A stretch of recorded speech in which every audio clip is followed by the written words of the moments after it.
Hey, this is Steven from LegitTechTutorials, and I am currently on the road mobile, so I'm going to do my videos in 720p, and this should make sure that the screen is enlarged, but I'm using a different kind of screen capture rather than my capture card, so the quality, I'm still going to be working on it. It's going to be kind of iffy for the next week here as I'm doing tutorials, but we are continuing on.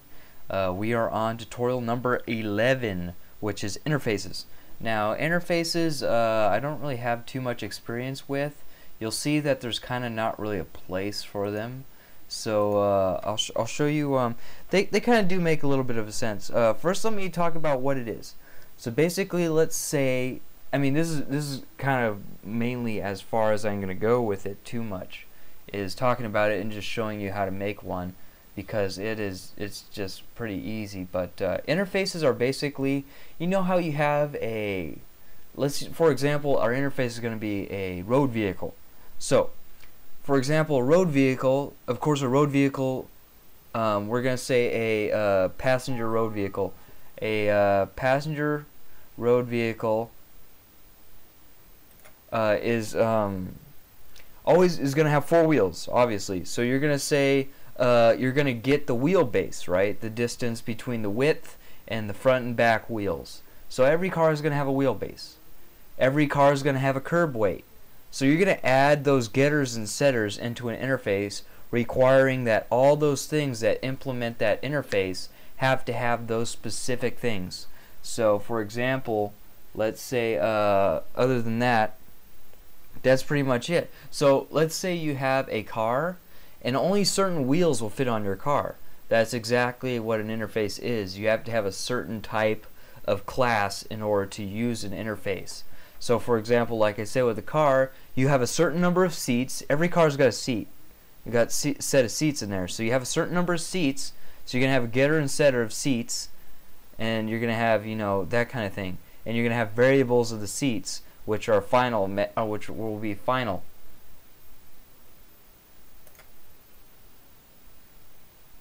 Sorry about that. That thing kept popping up, so I'm going to go ahead and switch. So you're going to have all those things. So let's go ahead and go File, New, and then you go to Interface. In this interface, we're going to call Land Vehicle. And nothing here. So everything's good. Under source folder test. This is good. Nope. Okay, good. So you're going to hit Finish here, and it's going to continue on, and it's going to bring up your interface. So here you have an interface. So here basically what we're going to do is you don't do any you don't implement anything. You just have open closed classes. For example, let's say double get wheelbase, and that's it. You close it, you're done. You have double get seats, and then you close it. So and then you would do, you know, setters. So you'd say void set wheelbase, and then you'd close it.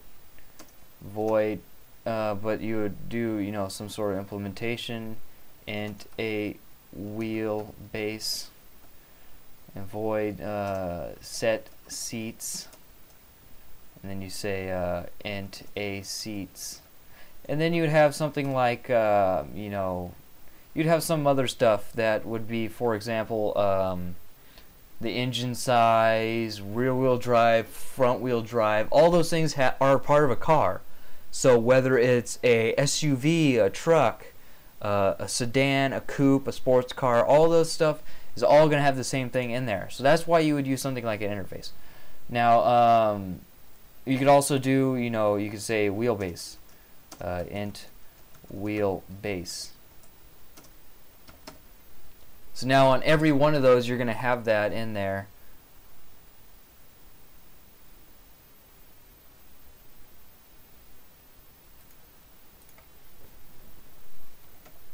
And then you're going to say, you know, seats. I'm pretty sure you could do this. So now we're going to create a class that implements this. We're going to create a class. We're going to call it car. And then what you could do is you could say that it implements You could say a land,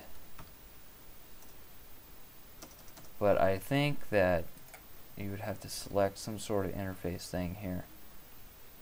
Interfaces, here we go. You're going to say land, there's an interface. And it's pretty simple, you just add it, but then this will automatically pull it up for you. And so this is going to make it quicker. See, it just adds all these stuff in here. So it adds the get wheelbase. It adds all this stuff for you in Eclipse. So you see all the things that you need here. Let me just go ahead and crush this down a little bit here, so you can kind of see a little better. So it has all your stuff here. You know, it just added that override thing. And then you would have those ints in there. I guess the instant set, but that's just how it is. Let me check through my book, because I'm not even too familiar with this guy. I rarely use it, because you could just extend something and it would do the exact same thing. So I don't know why you would do something like that. Anyways, you could also do, you could do land vehicle car equals new car, and that works, right? So they talk about overloading, where you do land vehicle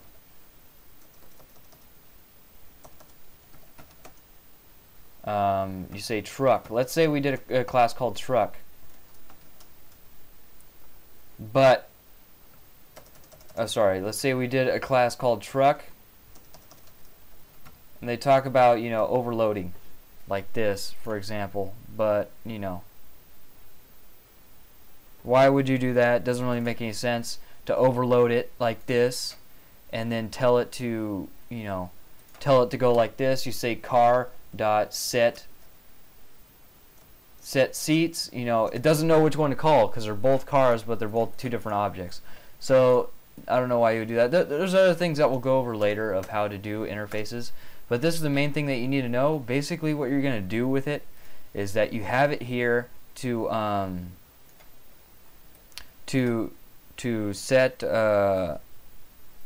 your something that everything's going to use. So for example, here the wheelbase set seats. So whenever you implement it like that, it pulls in all of your methods very quickly, because you know that they're going to be there. So if you're going to write 60 different vehicles that all have the same method in there, then you just do that and you're done, and it pulls it all there. And then you could also extend from that. Let's say we wanted to do a sports car, so we could extend this. So this class implements this, and then this car extends, and then this one extends it, so it gets all of these back in there, and then you could override a couple of them, or you don't need to override any of them. So it gives you that functionality that if you need something like that, it's very quick, very easy to do, and you just set it up, you're good, you're done, you're moving on. And it's just to make quicker code rather than just copying and pasting it. You just use an interface and bring it, and also it keeps your programming uniform within those classes, so it's easier for someone to read, because they just look here in your interface and know, okay, well, these are what he set here, so let's keep these and keep using them from here on. So that's basically my explanation of what an interface is. We're not going to be using it too much. We usually just extend stuff rather than using the interface, but it does have its uses, such as this, and it does become useful at some periods of time.